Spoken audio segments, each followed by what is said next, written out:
Znači, dobro večer svima još jednom. Tema večerašnje tribine tipa akvarijum bit će hrana i poljoprivreda u Srbiji.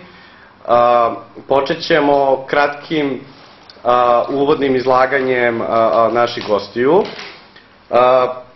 Ono što želim da vas pitam na početku je šta vi mislite kakvo je trenutno stanje po pitanju hrane u Srbiji.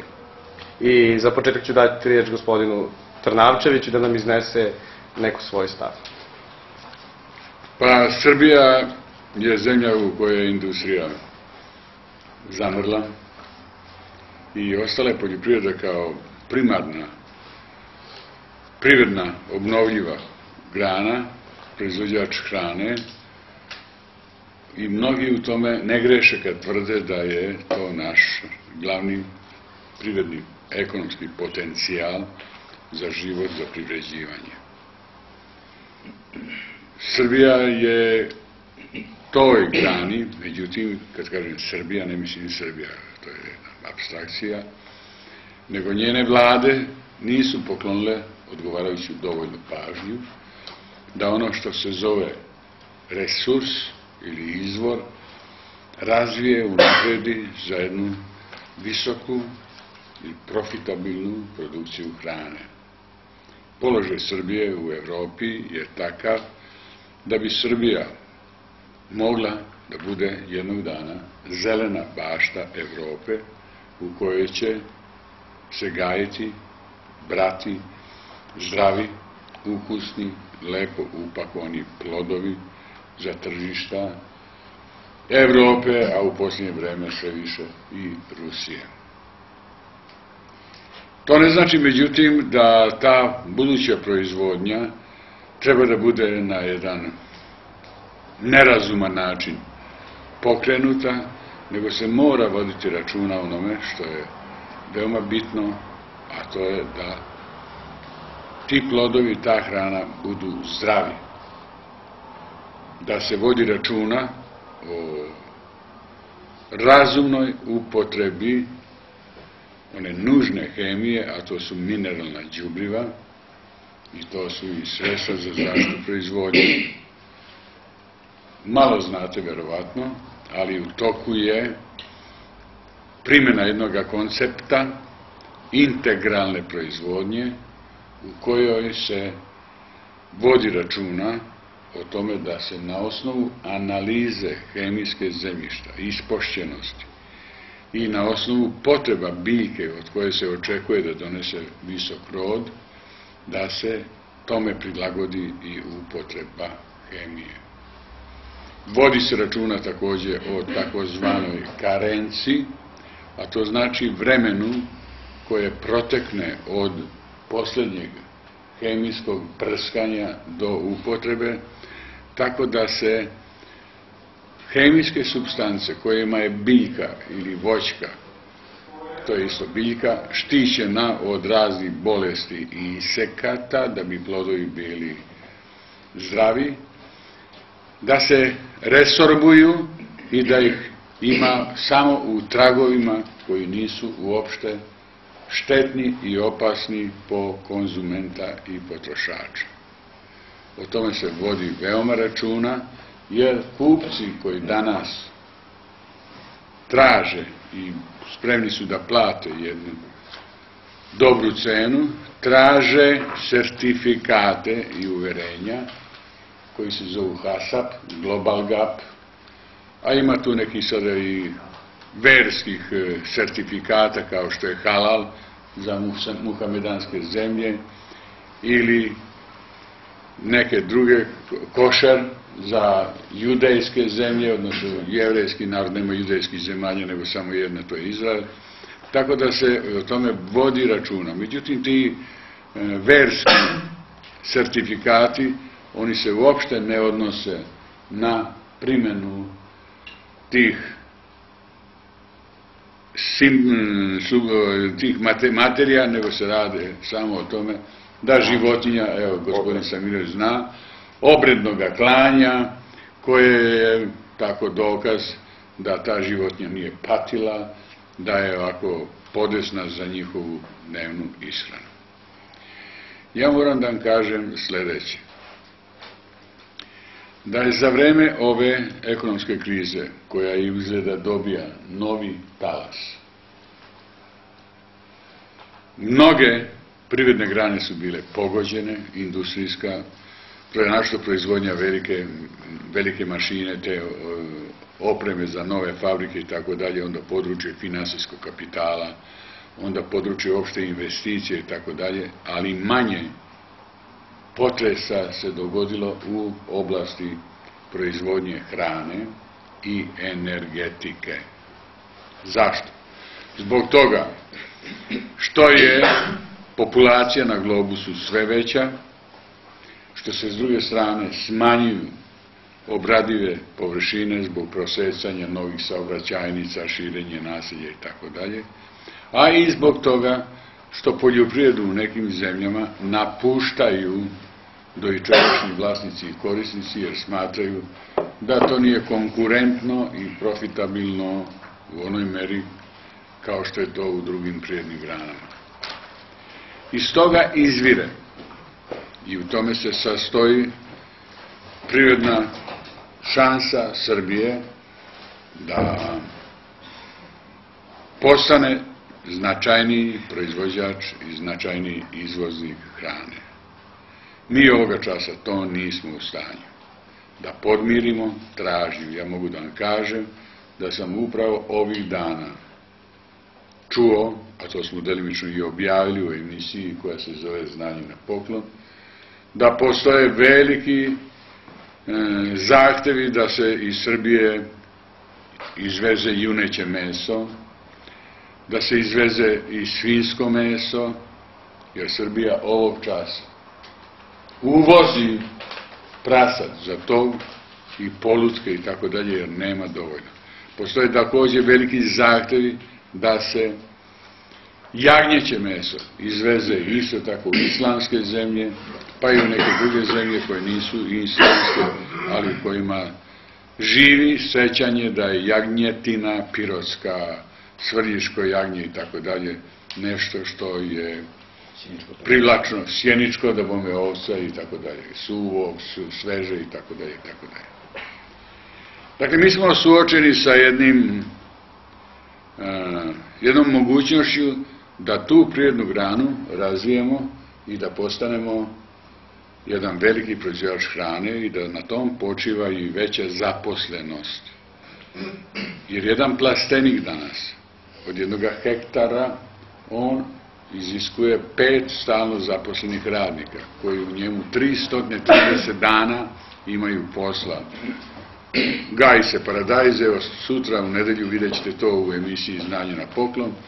Gajen je paradajz, pa je posle toga sklonjena ta biljka, pa je onda Vlada Batočanin, vaš je bio nekada student na Veterinarskom fakultetu ispod Čekovine, eno posadio je salatu, pa će posle toga te salate još jednu salatu i maja meseca ponovo paradajz 3 useva. Dakle, mi smo tek zakoračili na taj put visokoproduktivne proizvodnje. Da vam kažem ovako, u Tirolu, u Štajerskoj, na 1 hektaru danas se posadi oko 4700 voćki jabuka. I one od 5. godine donesu rod od 60 tona. Taj rod ne zavisi od broja prskanja i upotrebe hemije, taj rod zavisi od gustine plodova, od toga kakva je rezidba primenjena, kako je obavljeno prerađivanje i tako dalje, i onda imate taj rod od 60 tona jabuka prve klase. Mi takvih voćara imamo, ali oni su veoma, veoma malobrojni. Sve u svemu da kažem, da ne bi bio dug, to je opasnost. Mi se nalazimo na putu ka Evropskoj uniji, koja je svoju proizvodnju digla na jedan visoko razvijeni, industrializovani način, u kojoj se postižu ti i takvi rezultati koji omogućuju da sad ću vam reći jedan podatak. Na 1 hektaru vrednost proizvodnje na jednom hektaru. U Švajcarskoj to je negde oko 10-12 hiljada.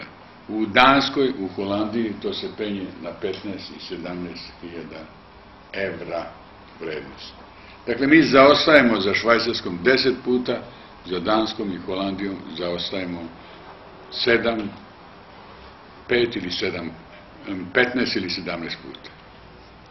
To su relacije, to je ako jedna faktička činjenica koja se mora imati u vidu.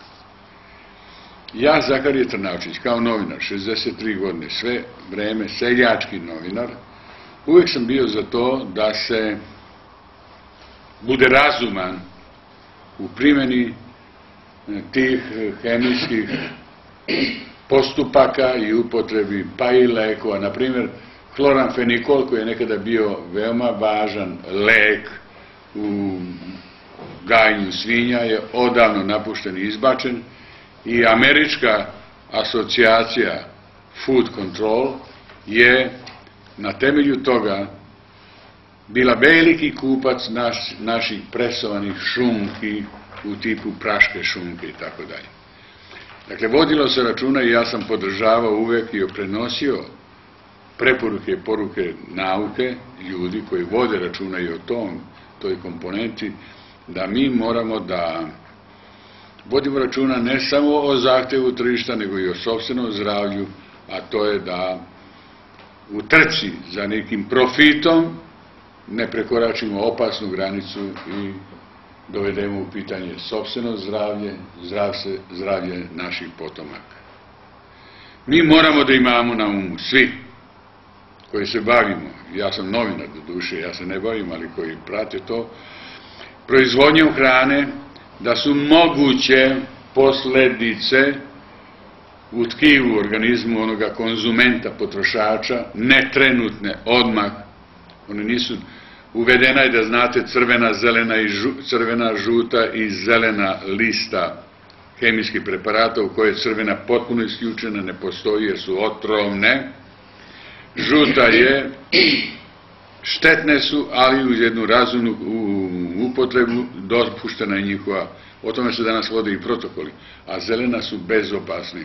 Mogu da vam kažem da je uvedena i biološka metoda borbe protiv raznih inseka, tripsova, zatim bele leptirase vaši u plastenicima, pomoću predatora, a to su insekti koji se hrane upravo ovim štetnim, opasnim belom leptirasom vaši, njihovim larvama jedu i tako da se ona nikad ne razvija. Onda postoje zamke, klopke, feromonske koje se stavljaju kače i sve u svemu mi se uopšte, Srbija ovoga časa, ne nalazimo u zoni koja bi se mogla označiti kao ugrožena, gde se upali lampica, zvoni zvono da smo prekoračili i tako dalje. Zašto? Zato što pre svega naš proizvođač je neuk, drugo siromašan, on nema para ni jeftinih kredita, da kupi preparata za neku prekomernu upotrebu te hemije. I zbog svega toga ukupno stanje u toj proizvodnji hrane koja će biti uskoro jednoga dana dignuta na industrijski nivo nije alarmantno. A samo dizanje na industrijski nivo ne znači degradaciju tih njenih osnovnih organoleptičkih svojstava i zdrave namirnice koju mi jedemo. Evo toliko za nekakav početak, ako će ovo, a verovatno hoće, da vas pobudi, navede, da upitate nešto i ja vam stojim na raspolaganju. Hvala. Hvala vam. Evo sad će dr. Zoran Stimirović sa Veterinarskog fakulteta da nam kaže neki svoj stav po pitanju hrane danas u Srbiji.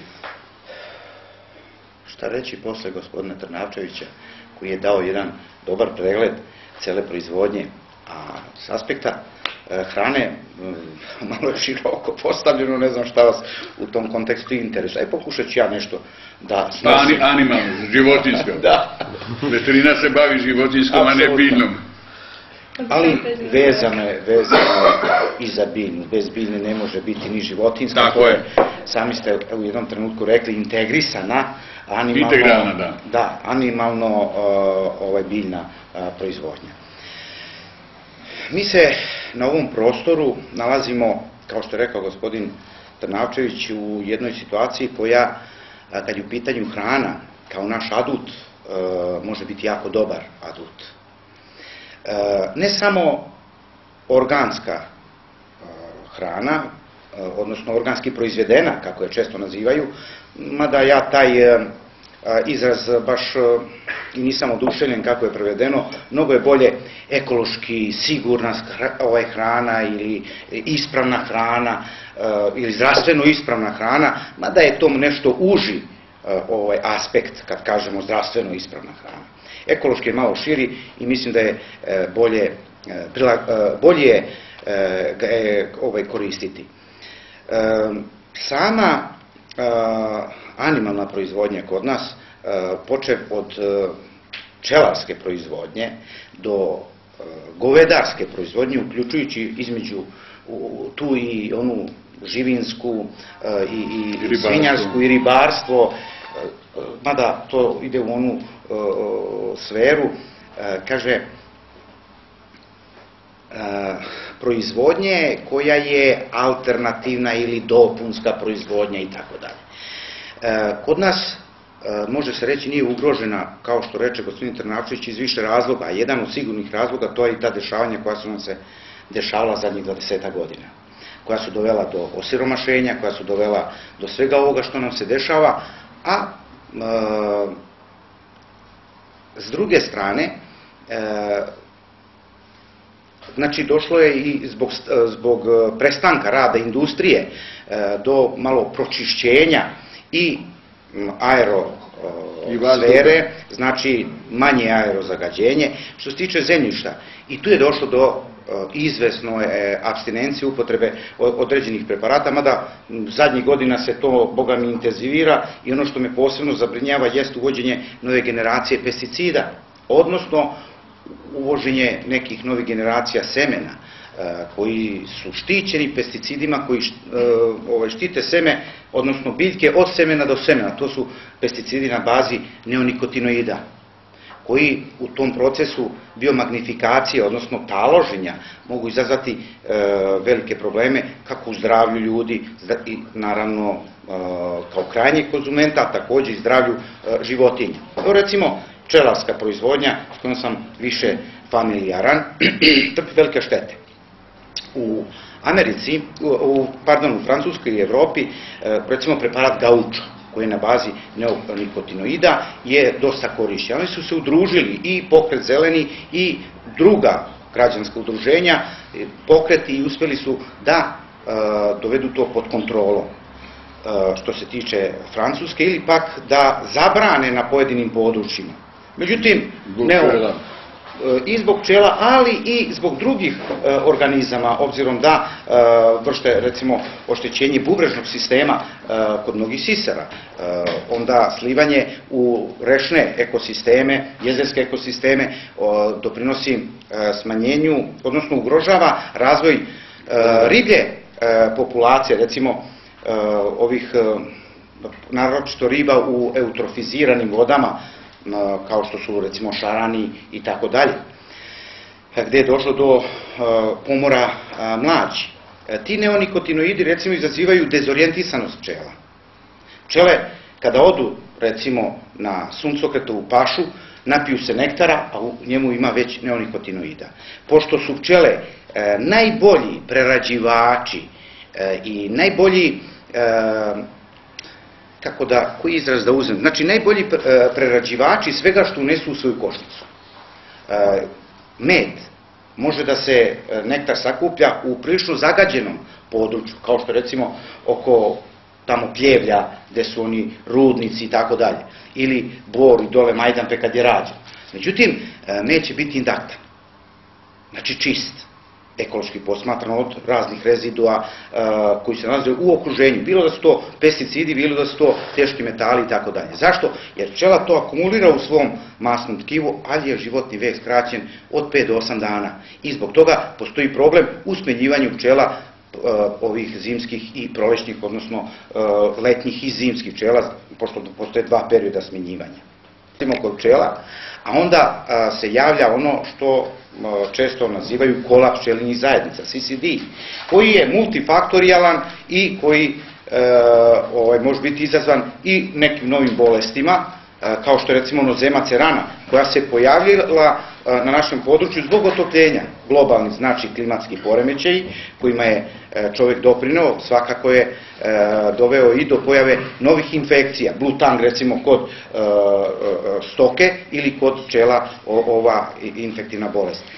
Znači, pčele koji su prerađivači svega što unesu, koje daju čist proizvod, ipak su ugrožene.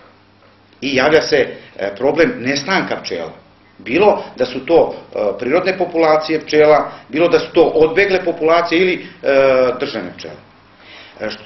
Što se tiče same hrane i kvaliteta, odnosno tog meda, on je u redu, ali problem prave sami proizvođači i neukost. Zašto? Oni koriste neprimereno velike količine drugih sredstava za zaštitu zdravlja pčela u borbi protiv ovih krpelja, recimo. I onda šta se dešava? To se opet akumulira u vosku i sve to dalje vodi slabljenju imunosistema pčela, a mnogi pesticidi, kao što je, često dižu frku na amitraz, koji se koristi u stočarstvu, između ostalog za suzbijanje i vaš, i buva i tako dalje kod goveda. Ali amitraz je najmanje štetan u odnosu recimo na antibiotike, fumagilin, koji se koristi za preveniranje i za borbu protiv nozeme, onda razni preparati koji su zapravo nervni otrovi koji se koriste u pčelarstvu, kao što je flumetrin, fluolenat i tako dalje. Sve to u značajnoj meri umanjuje pravu odbrambenu sposobnost pčelinjih zajednica. Pčelari to talože u vosku, a opet to može da šteti i kvalitetu meda. I na taj način, znači neukost pčelara, nepravilna primjena. Ja kažem, bio bi najsrećniji kada bi ne samo pčelari, nego i drugi u konvencionalnoj proizvodnji naučili na pravi način da koriste određene preparate. Najčešće to je onako kako je čuo od nekoga, ja često kažem kako to mali Radojica zamišlja. Vrlo im je teško staviti naočare, pročitati uputstvo, a kada bi se samo pridržavali uputstva koji su dati uz preparate, verujte mi, uopšte ne bismo imali razloga da se plašimo ni kvaliteta konvencionalno proizvedene hrane. Jer i hrana na taj način proizvedena, ako se ispoštuju sve preporuke, reče kolega, karenca i ostalo, biće free, biće slobodna od eventualnih rezidua. Evropu interesuje da je hrana čista. I Evropu ne interesuje na koji način si došao do toga. Njima je bitno da je životinja, odnosno način proizvodnje zdrav. Njima je bitno, sad kako ste vi postigli zdravstveno stanje dobro životinja, to njih ne zanima. I oni gledaju da što je moguće više pojeftine taj aspekt svog rada. Tako i kod nas sada se uvodi, recimo, neke ranije obavezne analize zdravstvenog stanja pčela koje predlažemo 2 puta godišnje, što da trošimo džabe pare, vaša je dužnost da u medu imate 0 rezidua bilo kojeg preparata. Ako vi to imate, a proizvod je prirodni, nas uopšte ne zanima kako ste vi to očuvali. Ako vi imate potvrdu da su vaše pčele zdrave, kako ste vi do toga došli, to nas ne zanima. Kad je u pitanju organska proizvodnja, koja ima 4 bitna aspekta, to je taj biološki ili ekološki, to je taj zdravstveni, to je taj ekonomski i 4. Ekonomski, zdravstveni, koji sam rekao još, ekološki i politički aspekt. Vrlo značajan, odnosno ta 4 aspekta organske proizvodnje su značajna, jer svaki od njih vodi zdravstveni aspekt, vodi, znači, proizvodnji zdrave hrane, kvalitetne hrane, ekološki, znači zaštiti okruženja i održanju raznovrsnosti, jer ugrožena raznovrsnost je ugroženo i zdravlje. Evo recimo, samo koliko ima biljnih vrsta od kojih se danas vrše ekstrakcije i dobijaju pojedini spasonosni lekovi. Bilo da se radi o nekim vrstama kancera, neke biljke koje se dobijaju iz Južne Amerike, da ne pričamo o eteričnim uljima koje su zamenile mnoge agresivne hemijske supstance koje su korišćene u zdravstvenoj zaštiti, recimo konkretno u pčelarstvu. Sad se oni koriste za kontrolu krpelja, koji su manje štetni, a koji imaju prilično dobar efekt. Onda taj politički, šta se postiže u tom smislu? Postiže se znači da se određeno područje u kojem je došlo do negativne migracije, iseljavanja, zaustavi znači emigracije iz tih područja, da se iz velikih gradova populacije vraćaju u selo, da se nađe računica, naravno u celoj priči je potrebna dobra organizovanost, dobar sistem, jer bez toga naravno i podrške države, društva, drugih institucija pojedinac ne može ništa da uradi. Hteo bih još samo da vam kažem jednu stvar. Sve skupa, kad je u pitanju organska proizvodnja, to možemo reći poskupljuje. Organska proizvodnja je skuplja u odnosu na konvencionalnu proizvodnju. Ja bih rekao manje rentabilna. Ili manje rentabilna. Ajde da se zadržim na ovom izrazu skuplja. Recimo za 30% proizvod će biti organski, cena će mu biti veća u odnosu na proizvod... Zato što je manje rodio. Tako je, zbog manjeg prinosa, a manji prinos je zato što je sasvim drugačiji koncept proizvodnje. Nije to vraćanje na staru ovu ekstenzivnu proizvodnju i tako dalje, nego to je vrlo upravljan sistem proizvodnje koji podrazumeva izbegavanje svih hemikalija i ne samo to, nego i pripremanje celog područja za sve aspekte organske proizvodnje. To znači i da postoje određene autoktone rase koje će se na tom području koristiti, kako biljne, tako životinjske i tako dalje. Znači, prvo imamo veću cenu. S druge strane, imamo mnogo manji prinos i sve to, kako kaže gospodin Trnavčević, je manje rentabilno, ali svaki proizvod ima svoga kupca. Ja nisam siguran samo u jednoj stvari, obzirom na eksploziju populacije na planeti Zemlji, koliko Zemlja može da izdrži milijardi ljudi, koliki je njen kapacitet u samoodbrani. To neće ići beskonačno, zaista. Ali, da li je pravac organska proizvodnja u zadovoljanju potreba tolikog broja gladnih usta, nisam baš siguran, ali sam siguran u to da onaj koji bude imao pare i koji bude hteo sebe da zaštiti, to sebi može priuštiti. Ali siguran sam i još u jednu stvar, da recimo Afrika, koja jest da ima onu Saharu, veliku pustinju, ali ima najveći vodeni potencijal upravo u toj pustinji, može mnogo da uradi na tom aspektu, obzirom da je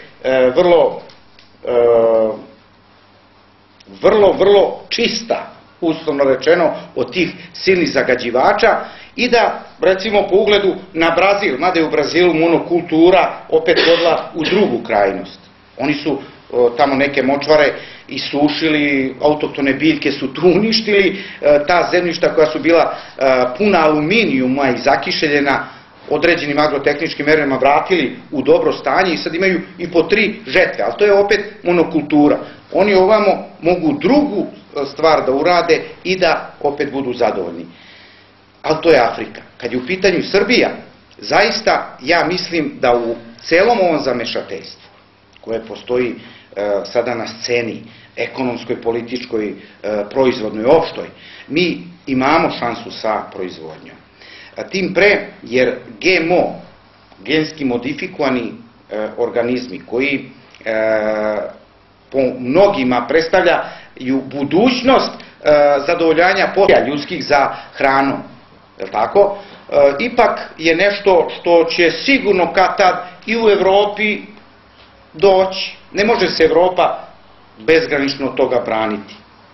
Ali imajte na umu drugu stvar, da upravo kod nas, gde smo imali svoju proizvodnju i semene, gde, doduše mi sad nemamo institucije za proizvodnju organske semenske robe, niti za kontrolu i kvalitet, ali ako budemo pametni i taj deo iskoristili, razvili, mi možemo biti u Evropi oaza za organsku proizvodnju i proizvodnju te zdrave hrane. Dobro, sigurno. O tome ćemo nešto kasnije pričati koje je rešenje pravo za Srbiju. Ja bih sad dao riječ Maji. Maja Banjanin, nutricionistkinja i članica Zelene omladine Srbije, da nam iz svog ugla kaže nešto na ovo pitanje kao svojevrsnu uvodnu riječ. Svakako, čuli smo o biljkama, čuli smo o životinjama, vreme da čujemo malo i o čoveku i kako se sve to odražava na njega. Zdravi dug život je ideal svakog čoveka i svi mu težimo, naravno.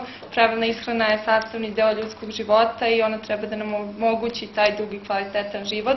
Meni je stvarno žao što ću ja biti mračna sad odmah na početku i što ću vas sve razočarati, ali Srbija što se tiče zdravlja i nije baš na dobrom putu, jer hronično nezarazne bolesti koje su u direktnoj vezi sa pravilnom i zdravom ishranom kod nas cvetaju, pa smo tako treća zemlja u svetu po broju umrlih od kardiovaskularnih bolesti.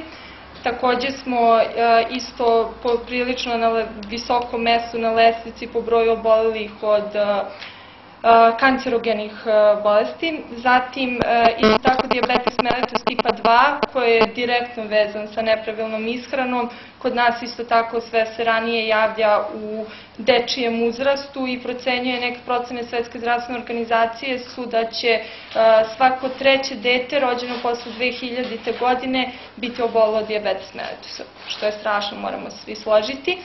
Sad, postavljaju se tu pitanja da li je za to kriv naš brz način života, ili su krive loše navike, ili je možda kriv i kvalitet namirnica koje mi unosimo, ili sve zajedno.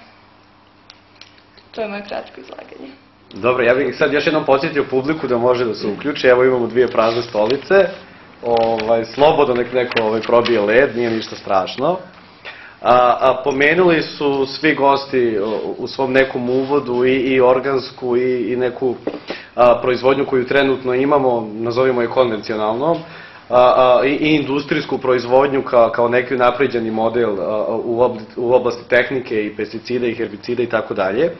Pa bih sad želeo da pokrenem to pitanje kakve su perspektive tih oblika proizvodnje i koje je to neko rešenje za Srbiju. Znači, kuda Srbija treba strateški dalje da ide u toj oblasti?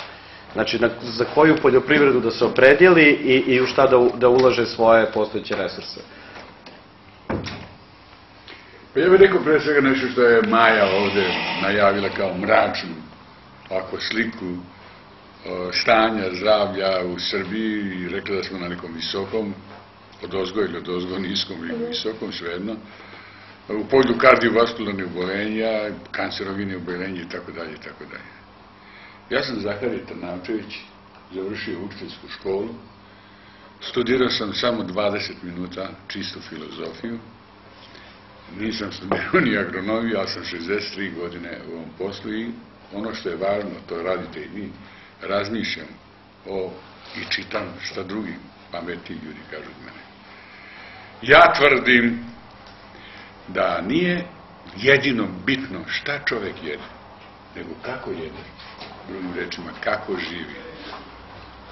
Stresne situacije, izazvane trajnim strahom, mržnja umjesto ljubavi, dovode do promena u hemizmu krvi i do povećanog, evo ga jedan čovjek koji to može da ospori ili da potvrdi, do promjena u hemizmu krvi i zbog toga dolazi do većega lučenja, a ne izlučenja, nego taloženja kolesterola na krvnim sudovima i zbog toga dolazi do suženja, do toga spazma u krvnom sudu i lošije ishrane pojedinih delova tela, a onda po lančanoj reakciji i do svih drugih, nazovimo, komplikacija, pa obolenja i finala, smrti. Ali da li čak i kad živimo takav neki život pod stresom, Da. ukoliko se pravilno hranimo, možemo donekle da redukujemo te elemente stresa? Apsolutno. Ja nikada nisam bio zagovornik, jer je baš vrlo važno. Ne. Niti po količini, ne treba gojaznost, je takođe jedno bolesno stanje kad čovjek ne može da obuzda svoje te osnovne porive. Treba voditi računa o tome da ne jedeš previše, jer će doći do taloženja toga povećanja telesne mase koju srce ne može da ishrani, tako ono je projektovano za jednu telesnu masu otprilike 70-80 kg najviše, a ljudi koji imaju 100-110 imaju sigurno problema i oko pulsa, broja otkucaja toga srca i do svih ostalih tegoba. Šta je veoma važno? Važno je da čovjek naravno vodi računa o tome šta jede i koliko jede, ali iznad toga, a to je mnogo teže, je važno da se živi životom u kome nema te napetosti koju izaziva mržnja, koju izaziva strah. I znate onu izrečicu kaže, kad sam to video, a mene nešto ovde preseče. To je jedan i fiziološki događaj i promjena koja nastane u organizmu, koja automatski tog časa, to je kao i sa svakim motorom i tako dalje, dođe do nekoga lučenja, odnosno manjeg izlučenja, jer se organizam i brani time što izlučuje i kroz mokraću i kroz feces i tako dalje, znojenje, ono što je nepotrebno, što je višak ili što je produkt toga čitavoga procesa metaboličkog i tako dalje. Ja bih sada da pitam Maju, znači ukoliko se mi hranimo, da kažem zdravo, nešto što bi ti preporučila kao nutricionista, da li smo mi sigurni zbog porijekla tih namirnica da to zaista pozitivno utiče na nas? Pa što ti kažem, to se ja pitam, da li ja mogu da budem sigurna da stanem iza proizvoda koji preporučim nekome, da je na deklaraciji napisano sve što taj proizvod sadrži. Ja nisam sigurna da naše institucije dovoljno dobro obavljaju svoj posao. Moje skromno iskustvo, ja ću se ograditi, ja zaista nemam relevantne podatke za to, ali je činjenica da se neke stvari prikrivaju. Ako neko od vas ima neki podatak... Veliko mi je zadovoljstvo što ste vi krenuli, ja sam se malo suzdržavao tog komentara, moram priznati. Veliki problem celog ovog područja jeste korupcija. Na svim nivoima. Ja ono u što bi bio siguran, odnosno pokušao bi da verujem da je nešto što je napisano i takvo, bi bilo kada bi te komisije koje izdaju sertifikate, kao recimo u Turskoj, u Izmiru, bio sam u jednoj fabrici, odnosno, da, jednoj porodičnoj fabrici za pakovanje suvih kajsija. Zaista, zgrada ništa posebno, ali unutra sve po vrhunskim standardima. Da. Međutim, kad smo pitali šta kako, kaže, mi poštujemo sve standarde organske produkcije, imamo oznaku, doduše, koju je predložila Evropska unija, i iz Švajcarske nam dolaze kontrolori nenajavljeno 3 puta godišnje, njih dvojica, i to nas košta po jednom dolasku 78.000 eura. U organskoj proizvodnji za sada i u Evropi, a siguran sam i kod nas, dosta dobro dobijaju i prolaze agencije koje izdaju sertifikate. Što se tiče samih proizvođača, napaćenih duša, kako znam da kažem, jer šta su drugo proizvođači, bila da je to konvencionalna ili organska proizvodnja, ipak ti koji najviše rade, koji najviše ulaže, a na kraju pitanje je da li su oni ti koji slače kajmak.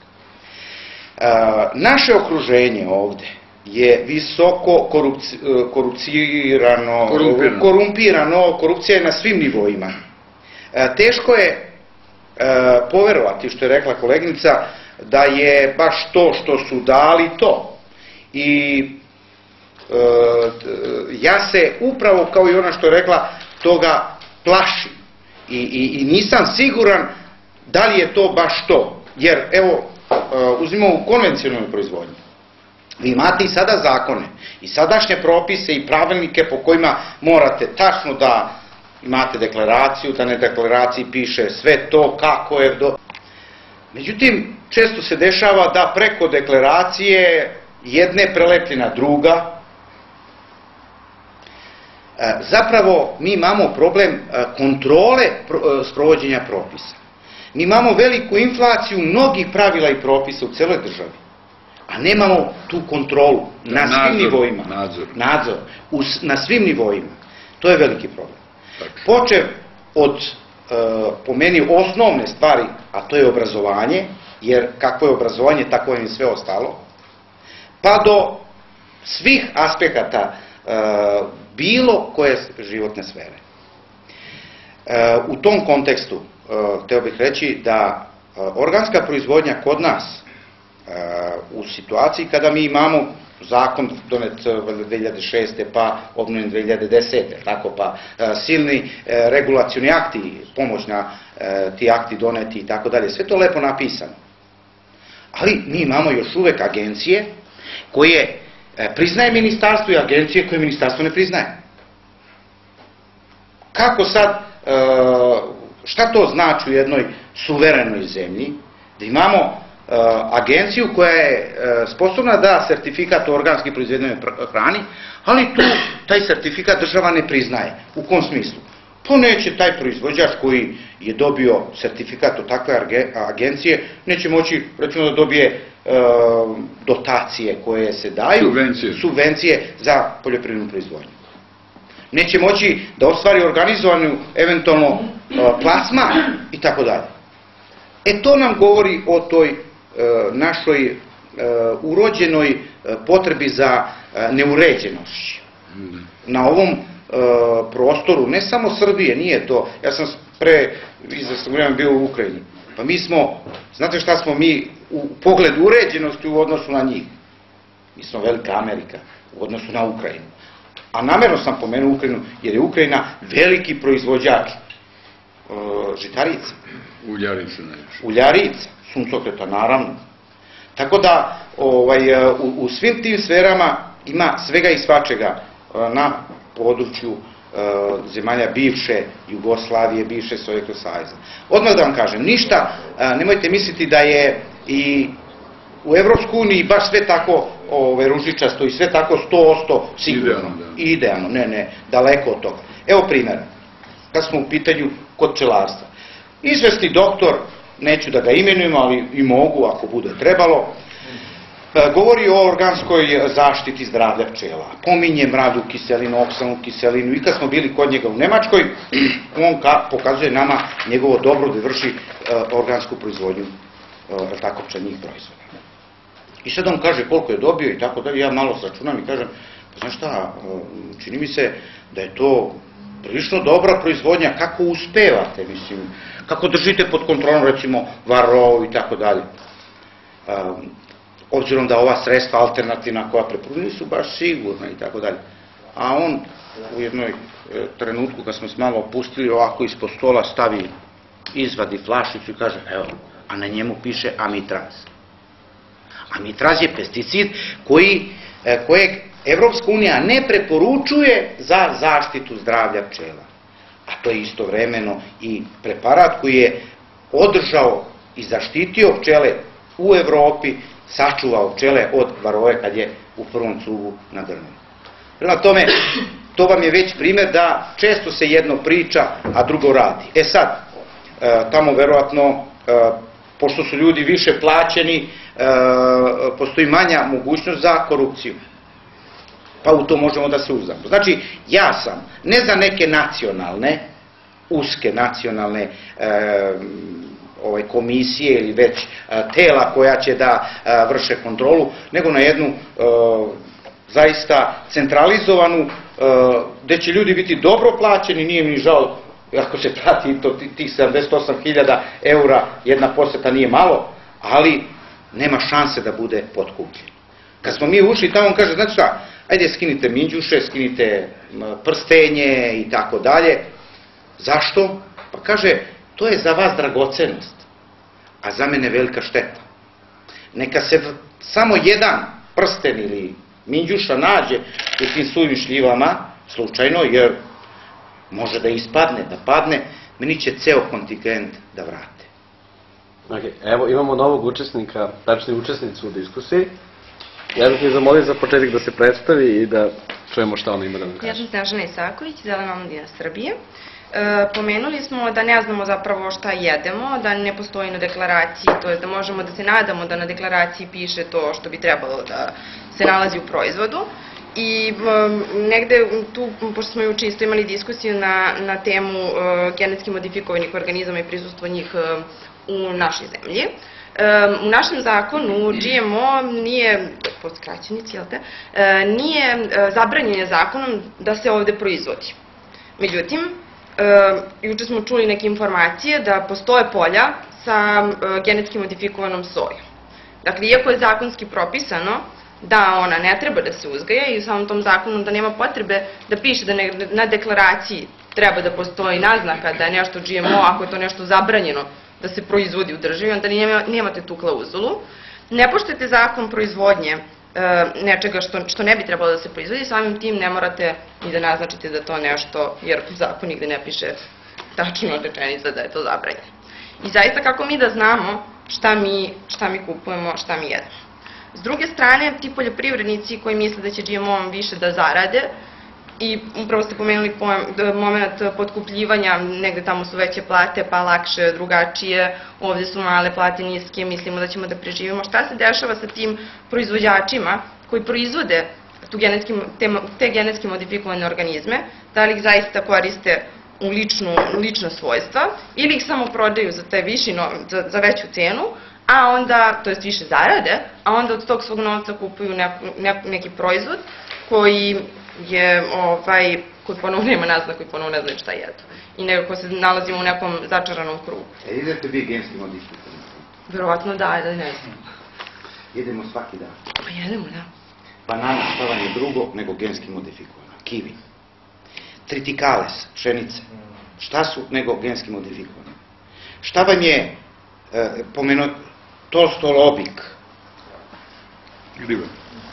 Da li smo došli do ribe? Ribe, da. Zar to niste poslušali da se riba? Čekajte, nove sorte, sojevi, kako hoćete, šarana, golača, radi lakše čišćenja, da se mnogo ne muče pri skidanju. Tako je. To je genski modifikovano. Sad ću vam kažem, samo to je dobijeno selekcijom 200 godina, 150-200 godina, koliko je trajalo. I tu se niko ne buni. A sad ako je nešto dobijeno u laboratoriji, onda kažu, pa to je štetno. Postoji nešto što se zove specifična reproduktivna izolacija. I u tom kontekstu, znači, vrste međusobno su reproduktivno izolovane. Kad neko kaže, znate šta, ako mi koristimo sad genski modifikovanu soju, ako ona slučajno se pomešaju geni preko vektora virusa, odu u drugu biljku, može se napraviti ovo i ono. To se stalno pravi. Pa šta smo mi drugo nego kompleks mnogih virusa, mnogih odbeglih genoma, evolutivno gledano. Prema tome, ja se uopšte ne plašim genski modifikovanih hrane i mislim da za tako nešto o čemu se govori i o čemu se mnogo priča je više pokušaj Evrope da se zaštiti svoju proizvodnju koju ima, svoju semensku robu i svoju semensku proizvodnju koju ima od agresivne proizvodnje genski modifikovanih organizama, recimo u Americi. Jer genski modifikovani organizmi i proizvodnja je mnogo jeftinija. Dobijate organizme koji su otporniji na mnoge bolesti, koji daju, možete i da ih kreirate kako želite, da ćete hormon rasta, recimo u mleku, ako je problem rasta sa decom pa da bude lekovito mleko, govorim tek usput. Ali ja se ne bi toga plašio. Ja se plašim nečeg drugog. A to drugo čega se plašim, to je neokolonijalizam koji nastaje upravo preko genski modifikovanih organizama. Mi kao siromašna zemlja nemamo ni tu tehnologiju, ni tu mogućnost da proizvodimo te sorte, da proizvodimo tu semensku robu. I onda ćemo postati zavisnici. Naša semenska proizvodnja, koja je i sad dovedena u pitanje, propasti. A iz istih razloga i Evropa za sada sebe štiti. Evo ovako, sad bih dao reč gospodinu Trnavčeviću, znači kažete nam i vaš stav o genetski modifikovanim organizmima, ali i da li imate neko iskustvo, pošto ste dosta u kontaktu sa našim poljoprivrednicima, kolika je njihova svijest o tome i njihovo znanje o tome? Prvo da vam kažem, deco, da znate, ja sam urednik već 40 kusur godina na televiziji radim.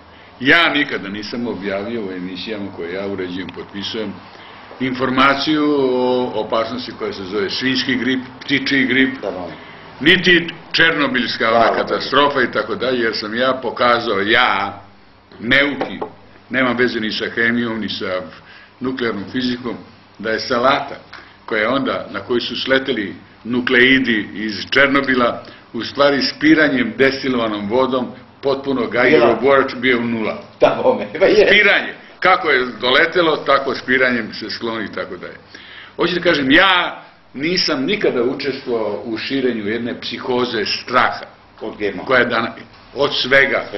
Šta mi to jedemo? To je zatrovano, to je mnogo prskano i tako dalje. Ja nisam učestvovao. Ja sam pokušavao da na jedan razuman način ljudima predočim da nemaju razloga da strahuju, da ono što jedu da je opasno i štetno. Jer smo mi zemlja u kojoj, rekao sam, i svest ovih naših osnovnih proizvođača takva da on baš mnogo ne vodi računa o tome. Drugo, to je skupo i nismo uopšte u zoni, rekao sam malo čas, da je upaljeno crveno svetlo, zvoni zvono na uzmanu i tako dalje. Daleko smo od toga. Kad je reč o ovim genetski modifikovanim soji i tako dalje, mogu da vam kažem, draga koleginice, dete moje, to se veoma lako otkrije na njivi. Imaju postupke da se ništa ne kvari. Nije dali o zemlji, neko da se lako utvrdi i odmah inspektori, kada to utvrde, naredi se tarupiranje. Tako da ne postoji ni 10 hektara njiva koje su požnjevene i gde je ta soja ušla u proces u neku fabriku soja proteini, pa je od toga ceđeno ulje ili još sojina sačma data za životinje. Više je to i ti i mnogi drugi su žrtve jedne ovako psihoze koji su loši, neuki, neobavešteni novinari sejali i seju. Ja sam bio u Sjedinjenim Američkim Državama. 3 nedelje smo mi bili na nekoj vrsti, ne obuke, nego upoznavanja šta su genetski modifikovani organizmi. I kad je reč o tome, onda treba da se u zakonu precizno kaže da su genetski modifikovani organizmi oni u kojoj je unet gen Bacillusa thuringiensisa, jednoga organizma životinskoga, jest jedna bakterija koja živi, nađena tamo u Tirginiji, negde u Nemačkoj, koja omogućuje da ta biljka koja ima taj gen bude tolerantna, odnosno da podnese Roundup herbicide koje uništavaju sve druge biljke, korovske biljke, a jedino soja, kukuruz koji imaju gen ovoga Bacillus thuringiensis ostaju žive. To mi moramo da kažemo, zabranjena je upotreba, razmnožavanje semena koje imaju Bacillus thuringiensis. Zašto? Zato što je otvorena jedna rasprava naučna, baš u vreme kad smo im bili, ona je bila na vrhuncu. Da li će možda, kao što su lude krave, to gospodin Stanimirović zna dobro, hranjene koštanim brašnom, došle do poremećaja u nekome njihovome mozgu, cerebralnom sistemu, i onda se u samu Holandiji negde otprilike, šta ja znam, 1.000.000 krava je pobijeno i tako dalje. Dakle, to mora da, nejasna je stvar, mora se biti oprezan. Neće li za 200 godina, to se neće tako lako osetiti da su muškarcima počele da rastu grudi i prsa kakve imaju žene, a ženama brčići i tako dalje, i neke druge mutacije da nastanu, da se to kaže, ne moramo. I zašto? Mi ako budemo sačuvali ovde našu proizvodnju bez toga genskih modifikacija, mi ćemo imati jednu prednost na tržištu, jer će ta naša roba biti lakše prekupljena i plaćena. a imat ćemo nešto veći trošak jer ćemo imati malo više prskanja, jer nemamo taj gen koji brani biljku, odnosno dozvolja da ta biljka preživi prskanje sve duge i da živi bez korova i tako dalje. I tu nam je šansa. Apsolutno. Dakle, to je, ja sam bio prisutan i gledao sam kako se ubacuje u jednom uređaju u St. Louisu, u ovoj velikoj svetskoj, najvećoj svetskoj kompaniji Monsanto. Kako se to radi? Tamo radi jedna naša odavde koleginica Duška Stojišin, baš u tom departmanu, i pokazali da osim soje, tu je kukuruz, tu je bostan, tu je pamuk i raznorazne druge biljke koje ljudi ne jedu direktno, nego pamuk oblačimo u vidu nekih odevnih predmeta i tako dalje, i tako dalje. I sada šta se dogodilo u Americi? U Americi ovoga časa Duška Stojišin, doktor, ona kaže, bila je kod mene u emisiji, ja sam je zvao i pitao, Duška, da li vi vodite računa o tome kada uzimate, a tamo je većina ulja, ne iz suncokreta kao kod nas, nego iz soje, da li vodite računa o tome da je na boci obeleženo da li je genski ili nije? Kaže ne, to je ovako uobičajena praksa. Svi to tamo jedu, jer je odlučeno, zaključeno da to nije ovoga časa toliko direktno opasno za potrošače. Ali svejedno, Evropska unija, većina zemalja u Evropskoj uniji je i dalje za to da brani, čuva svoju proizvodnju od prodora tih genski modifikovanih organizama. Prema tome, kod nas nema proizvodnje, nema umnožavanja, ima pokušaja, seljaka. Evo, danas sam bio na Vašaru u Rumi, on neko nađe, ne znam, nije iz Mađarske donesu to. Iz Rumunije, pre svega. Da, u Rumuniji je dozvoljeno, jeste? Ne, nije sad, pošto je ono ušlo u Evropsku uniju, nije dozvoljeno, ali pre nego što je ušlo u Evropsku uniju imalo ogromne količine u rezervi. Jer na taj način on uštedi prskanje. Ko ima genski modifikovanu soju, on sa jednim prskanjem reši pitanje svih korova, jer imaju ti herbicidi Roundup. Jedna najnovija generacija koja uništava sve bilje, a samo onaj soja koja ima gen ugrađen Bacillus thuringiensis, ona ostaje preživi. I zbog toga, zbog te uštede. I to je, inače, taj Bacillus thuringiensis i genski modifikovani organizam uopšte ne povećava rod.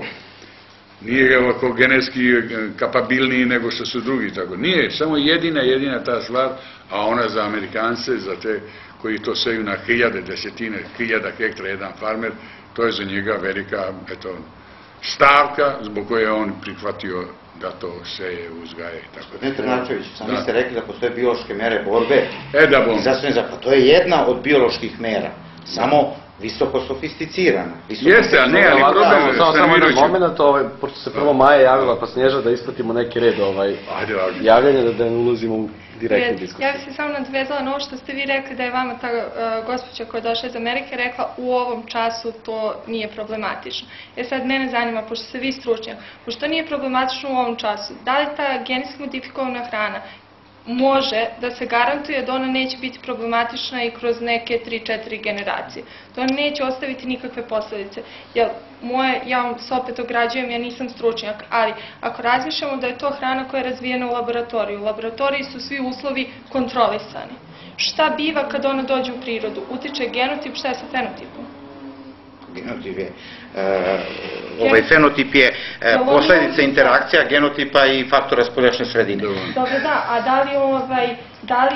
da li meni neko garantuje da sutra moje praunuče neće imati nikakve posledice zato što sam ja to jela? Recimo, da neće biti prkata žena u cirkusu. Izvinite, molim vas, ako vam garantuje da mleko koje pijete nema upravo hormone o kojima pričamo, pa da deca koja i danas dan preulaze u pubertet nego što je to uobičajeno. To je primećeno, ali da li i ovo... Znači, sve može da se posmatra sa aspekta šta bi ako bi. Znate, šta bi ako bi. Ali, kad je u pitanju, meni je žao što ja nisam učestvovao u toj tribini o GMO, kad je u pitanju GMO, živi bili pa videli. Vrlo brzo će Evropa početi da svira drugu svirku. A mi kao zemlja koja mora da prati trendove, ajde tako da kažem, htela htela, ne htela, promenit ćemo i naš zakon, jer nama u Srbiji je poznato, lako možemo donositi, menjati zakone, sada ćemo ih sprovoditi, to je druga stvar. GMO organizacija. Ja sam samo htjela da se nadovežem na par vaših komentara kada sam prokomentarisala. To je prvo, zar to što oživljavamo jednu novu vrstu ropstva nije dovoljan razlog da se za tako nešto ne vezujemo. I, mislim, uvoz i zavist od drugih zemalja po pitanju proizvodnje je velika stvar.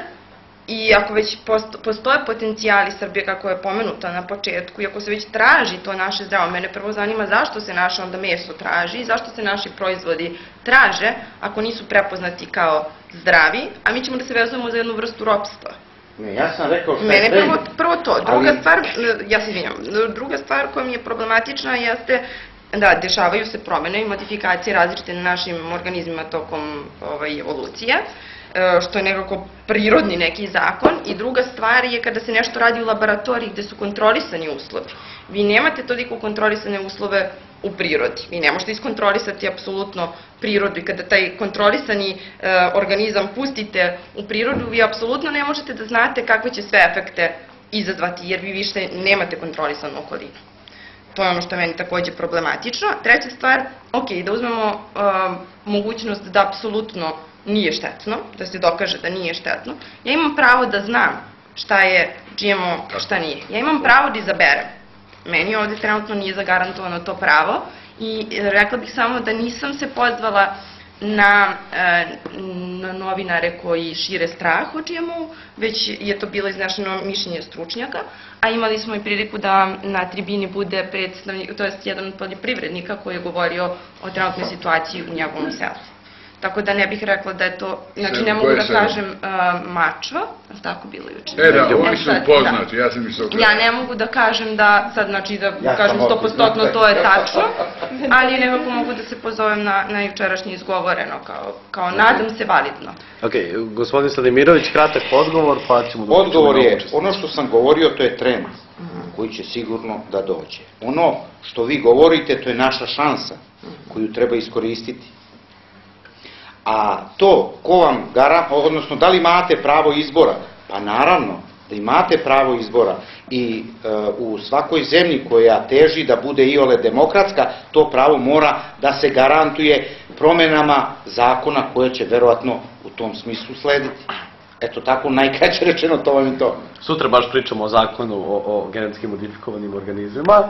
Sad imamo novu učesnicu, ja je molim da se predstavi i da kažeš šta vam je. Ja sam Aleksandra Miletić, nezaposleni novinar, ali to nema veze pošto ne pričam iz te moje uloge, nego običnog čoveka. Mene samo zanima, meni je zapravo najveći problem to što se poslednjih 10-15 godina, koliko sam ja bar svesna, sistematski uništava poljoprivreda i stočarstvo u zemlji Srbiji. I mislim da prvo bi trebalo na neki način da se nadležni pozabave prvo time, pa da onda pričamo o izvozu, uvozu genetski modifikovane hrane, jer ako se ovako nastavi uskoro, srpski seljak neće moći, ne može. I to mogu da vam potkrepim nekim primerima koji su baš vezani što za mene, što za mog oca. Otac mi je svinjski trgovac, mislim to je najbolja neka formulacija koju sam mogla da smislim, gde se njemu evo sad 2011. godine ne isplati da gaji svinje. A pjetreni su u pitanju, znači svinje koje su veoma dobre, mislim da razumete se o čemu pričam, koje su veoma mesnate, jako malo masne. Tata kad ode na pijac, znači on ima sve ove dozvole, znači sve je to po zakonu, međutim on dobije neku smešnu cenu gde se njemu isplati da te svinje vrati kući i da ih ne proda, jer treba isplatiti koncentrat. Druga stvar, što se tiče naše države, ja sam htela da podignem kredit, ono do 25. godine, znate, htela sam da gajim maline, jagode, šta sam već htela, da bi ispalo da ja nikako to nisam mogla, jer, mislim, to je samo ilustracija za ovo da se sistematski uništava poljoprivreda i stočarstvo. Ispalo je da ja mogu da dobijem kredit za sekundarni proizvod. Znači, ne mogu da dobijem novac da gajim jagode, nego ću dobiti novac da pravim džem. A da ja pritom preskačem taj prvi korak. Pa mi interesuje komentar vaš na ovo što sam vam ispričao. A ja mislim da je to najveći problem. Kako reći se zoveš? Aleksandra Miletić. Odakle je tvoj otac, tata? Iz Kruševca. Mi smo iz centralnog. Koje se? Gari. ne znam koliko vam znači. Neki dan sam bio tamo. U Šavrinu, da. Evo ovako da vam kažem, 2 puta si upotrebila reč da se u ovoj zemlji sistematski uništava poljoprivreda. Netačno. Sistematski se ne uništava poljoprivreda.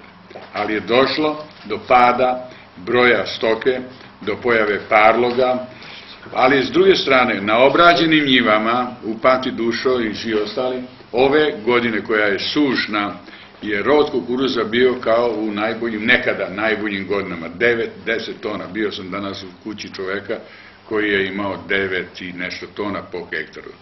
Prema tome ne radi se o uništavanju sistematskom, nego se radi o tome da vlada koju mi imamo, a ja vam sad od ovog sekunda govorim kao predsjednik pokreta Bogata Srbija, koja skreće pažnju na to, ova vlada koju imamo je zanemarila tu činjenicu da je poljoprivreda naš primarni privredni izvor i da je se mora posvetiti odgovarajuće pažnje, a to je da se donese strategija razvoja, da se poveća agrarni budžet u skladu sa ciljima te strategije, da se posveti veća pažnja, da ne kažem edukaciji, nego učenju, da se usvajaju nova znanja tokom zime za proletnju setvu, da se obnove zadruge, da se navodnjava itd. itd. Mi smo doživeli i zaista imamo srozavanje broja krava. Ovog časa Srbija ima najniži broj krava u svojoj istoriji. To je ispod 400.000. Ne zna se tačno, kad bude vi popis poljoprivrede, nađemo tačno. Ovaca imamo manje od 1.400.000 plotkinja ovaca koje se jagnje, a nekada smo imali na ovom prostoru 5 miliona ovaca. Nemamo svinja, pa onda uvozimo svinjsko meso itd. itd. I ova vlada, direktno, ministar raniji Saša Dragin, čiji sam ja savjetnik bio jedno vreme, je propustio, odnosno donio takve odluke koje su direktno dovele do napuštanja, dizanje ruke od toga posla koji se zove gajenje stoke.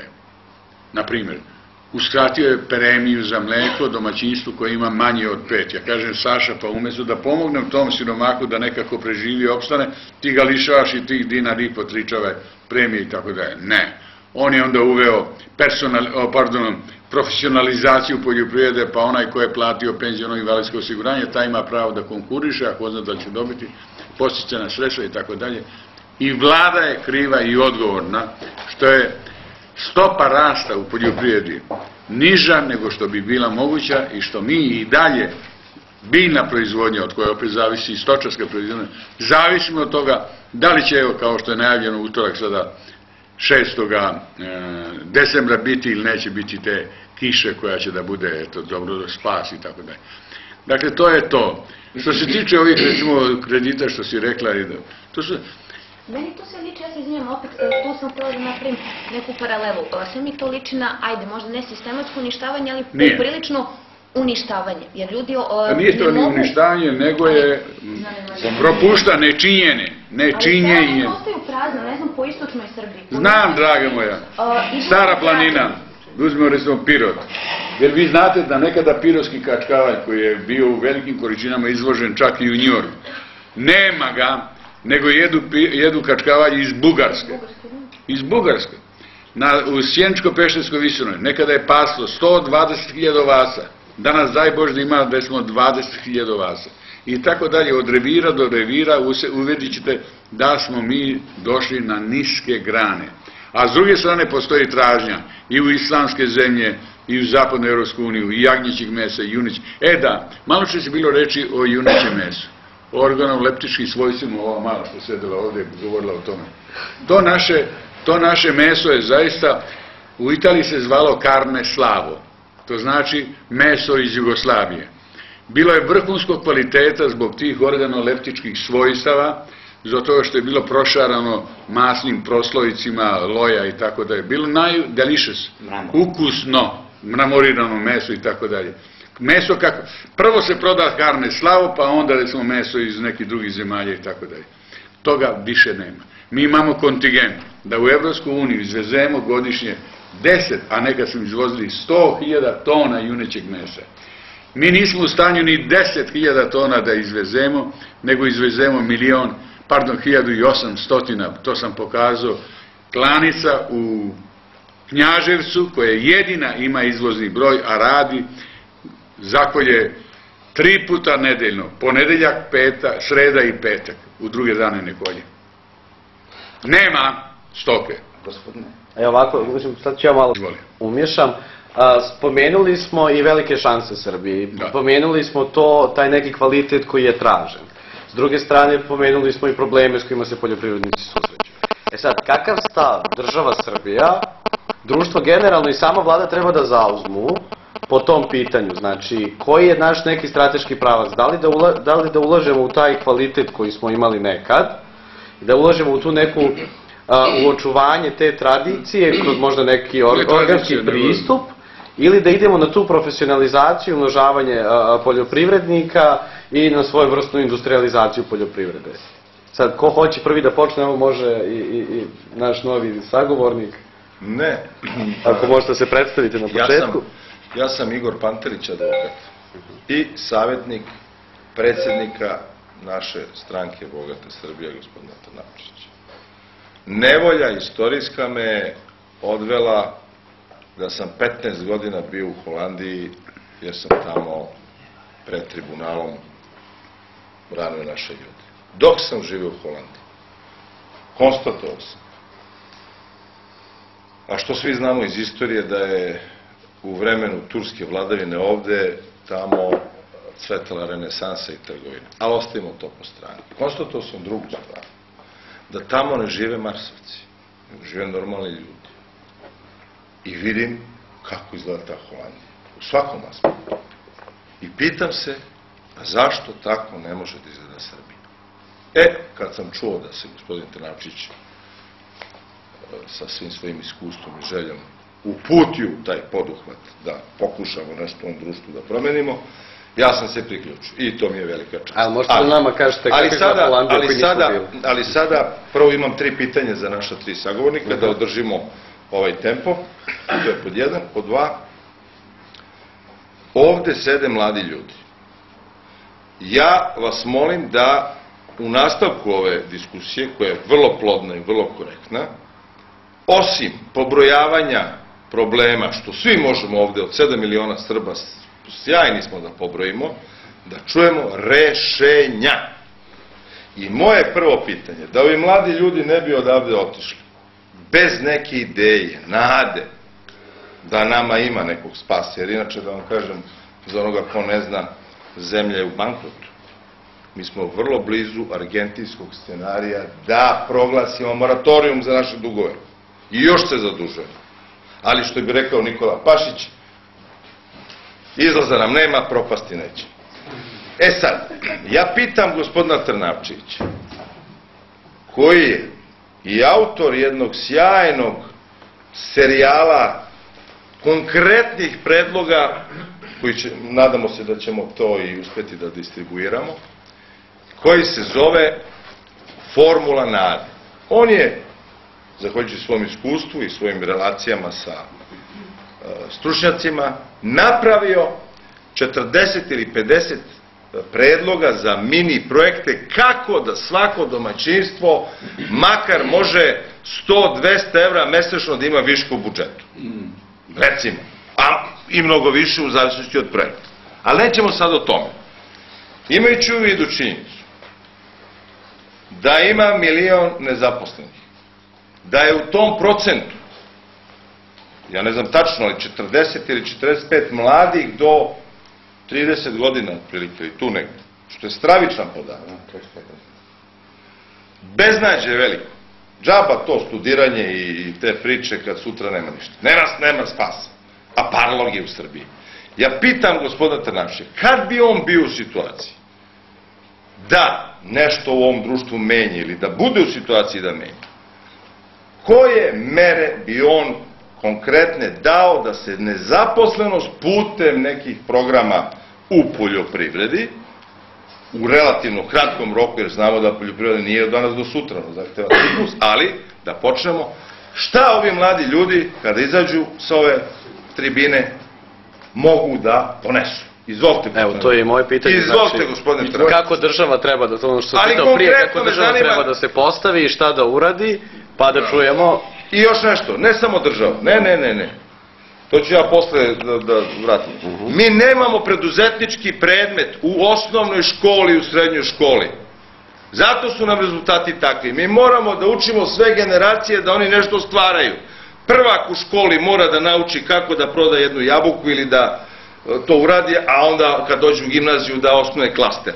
Ja sada pitam gospodina Dranić, šta je ovima mladima nada? Evo, gospodin Trnavčević da odgovori, pa... Evo, pokušat ću da budem zaista u 3 minuta. A posle imam i za profesora i za Maja. Gospodin Pantelić je bio, kaže, u Holandiji i video jednu urađenu zemlju. I zaista, Holandija je ono što ja mislim da Srbija možda postane, a to je da bude uređena visokoproduktivna zelena bašta Evrope, da odavde ide zdrava i ukusna hrana. Odmah da vam kažem... Samo nam recite, znači koje su te osnovne ukratko karakteristike Holandije za nas koji nismo bili? Odlično. Prvo i prvo, na svakom tržištu, ili fotoaparata, računara, hrane, stoke, mesa, se u stvari nadmeću oni koji su u taj proizvode uneli više ili manje znanja. U zapadnoj Evropskoj uniji, u onom srcu staroj Evropskoj uniji, od 100 farmera koji se bave proizvodnjom hrane, jedan možda nema poljoprivredni fakultet ili višu školu.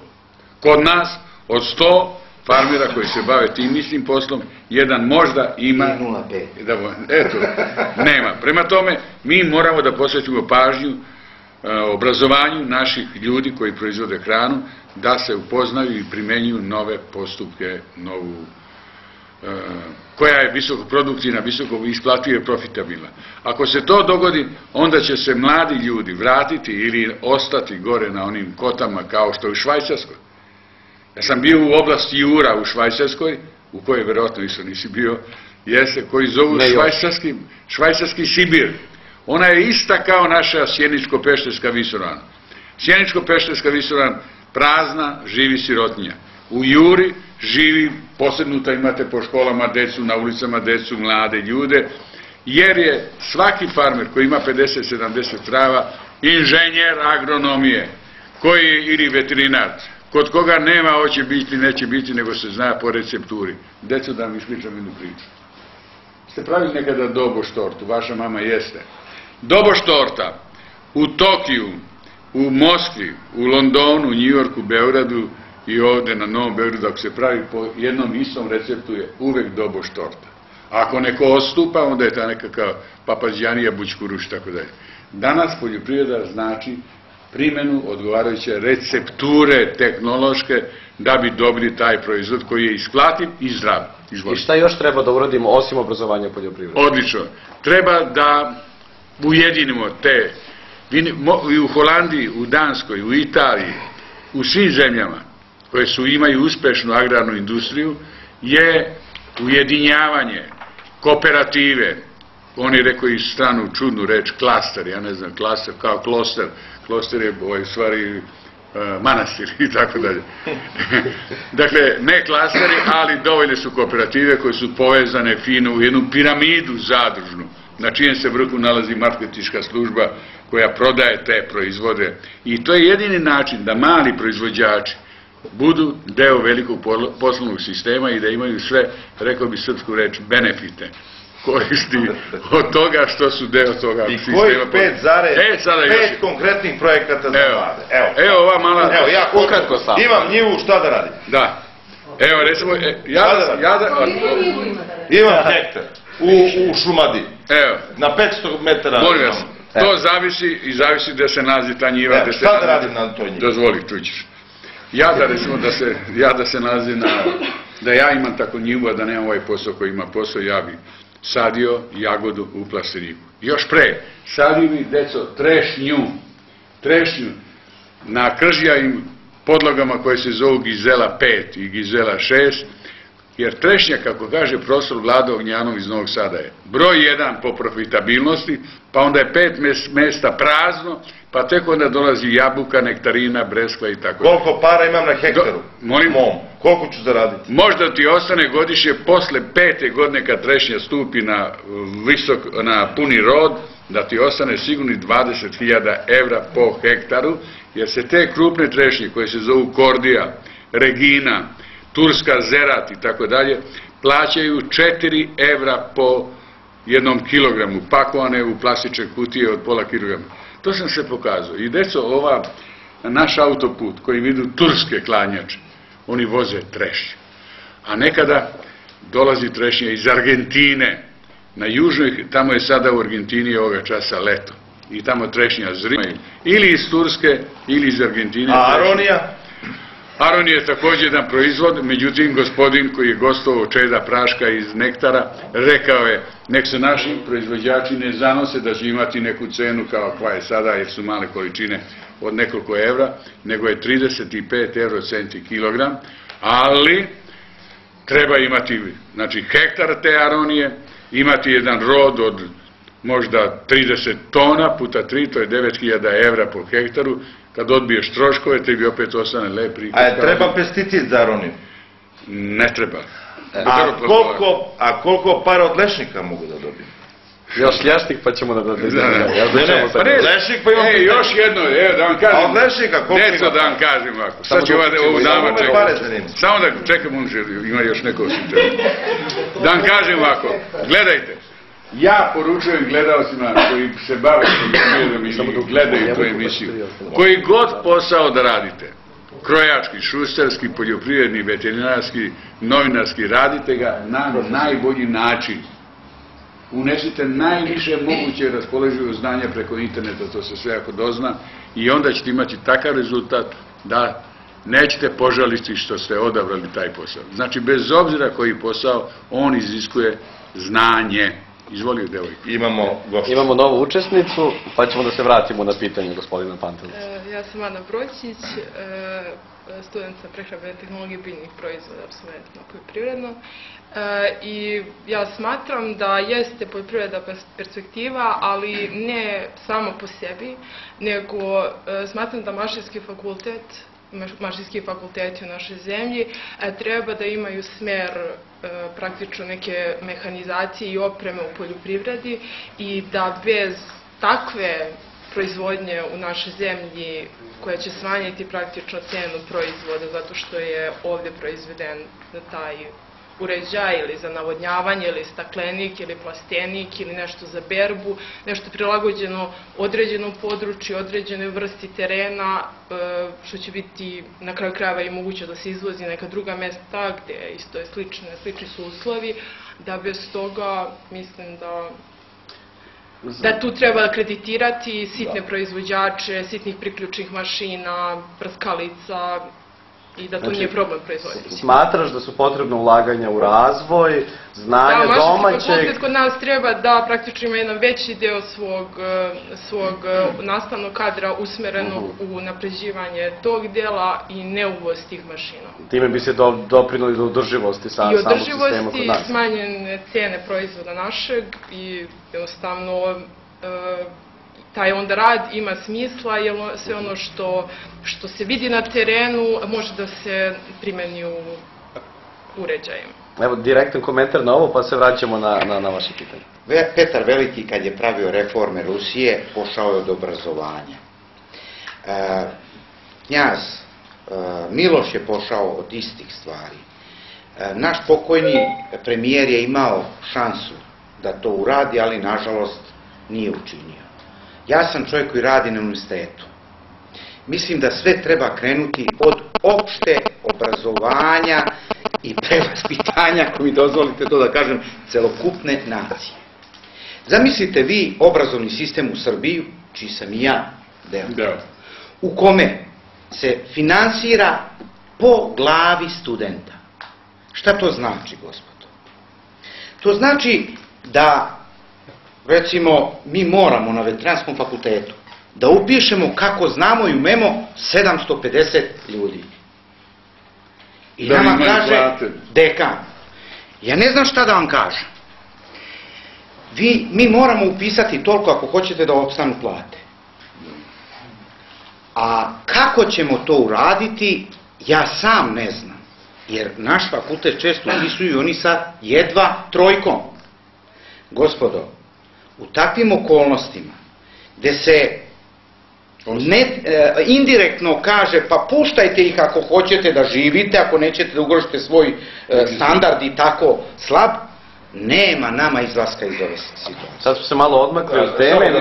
To je i poljoprivreda, to je sve. Da se vratimo, ovo je dobra tema, a ima veze sa subvencijama. Dobro, ali držite se teme, znači hrani i poljoprivrede. Ovo što kaže profesor, kod nas, Zaharije će me ispraviti ako grešim, ali to je opšte poznata činjenica, kod nas je sistem subvencija po hektaru, a ne po prinosu.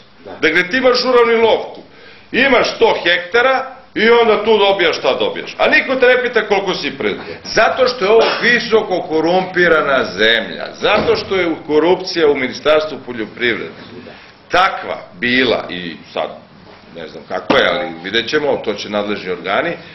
Dakle, taj sistem subvencija je napravio veštačke zajednice koje su samo vukle novac. Ja sada, na konto ovoga obrazovanja i ovih problema koje smo konstatovali, želim da profesoru postavim jedno vrlo konkretno pitanje. Da ste vi, profesore, u prilici sutra da vodite sektor ove zemlje u domenu poljoprivrede, koje bi vaše mere bile u domenu podizanja nivoa proizvodnje stočarstva i uopšte kakva bi strategija Srbije bila u vezi sa stočarstvom i sa tim potencijalima koje imamo, a u stvari nemamo. Evo, ja bih zamolio za konkretan odgovor, jer treba da privodimo kraju. I posljedno za Maju jedno isto kratko pitanje, ja napuštam mobil. Odgovor, pa novi učesnik, pa pitanje. Ja sam neki dobro pretresao. Mnogo i na mom fakultetu veterinarske stvari izbacaju koje su opterećujuće. Izdeo bi nastavu iz kabineta, jer veterina, poljoprivreda, nisu kabinetski moduli, nisu kabinetske, nije kabinetska struka. To zahteva konkretno teren. Na tome bi radio. Naravno, za to trebaju pare. Para nema. Sve ovo što sam ja rekao, za najbolje, pogrešno raspoređen. U prosveti i tamo gde treba, nema. Tamo se daju pare, recimo, materijalni troškovi za moj fakultet, ne znam koliko iznose miliona, jeli mesečno, a mi dobimo 300.000 na mesečnom nivou. Dragi profesore, evo, ja izražujem... Dobro, idite vi, ali ako ja, pitali ste me šta reći. U takvim okolnostima, svi mi to znamo, ništa ja novo nisam rekao, to svaki od nas ovde znao što sam ja rekao, ali pare nedostaju da se to ostvari. Za vašu informaciju, izvinite da vas prekinem, ako pogledate budžet Srbije, vidjet ćete koliko para ide na Ministarstvo za dijasporu i na Ministarstvo za vere i... Meni samom je muka od takvih ministarstva. Prema tome, ja sam to uvek govorio. Ja se toga ne stidim, javno ću to da kažem. Ja bih sad zamolio novog učesnika u diskusiji, pa bih ja postavio završno pitanje, jer imamo još danas 5 minuta. Možete se predstaviti i mi kažete šta je. Može samo malo glasiti? Ja sam Ljubiša Nikolić iz Đakovice. Htio bih da se na neki način vratim početku, to jest organskoj hrani i da budem vrlo kratak i jednostavno da se tiče pitanja. Šta je potrebno da se krene sa tom organskom proizvodnjom? Da li je to, kao što vi često znate inicijalno da kažete da su nekako prasa i mnogi, da se ti konvencionalni poljoprivrednici na način družu, zadrugu, predaju do referenci i sve to. A da li je to malo različitije kod ljudi koji žele da se bave organskom proizvodnjom? I ko je ta karika koja to treba da inicira? Mislim da neko znanje i obrazovanje jeste važno, ali ne toliko.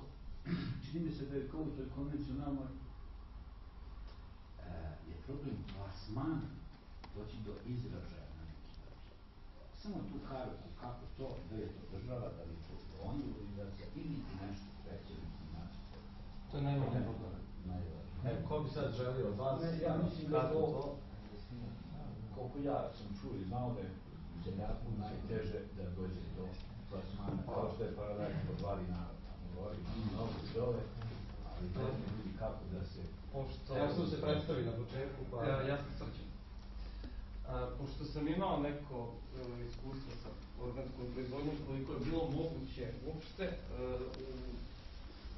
u uslovima jako malo finansiranja, mogu da kažem svoje, u stvari radi se o Bosni i Hercegovini, ne o Srbiji, pošto sam ja odatle, ali nebitno, nema neke konkretne razlike, osim što tamo neke druge države ulažu više u poljoprivredu nego što samo ministarstvo konkretne države ulaže u to isto, tako da je tamo poljoprivrednicima koji proizvode organsku hranu mnogo lakše u tom smislu što im je obezbeđeno tržište i osim toga obezbeđeni su im neki bespovratni krediti i tako dalje, bez kamate i tako dalje.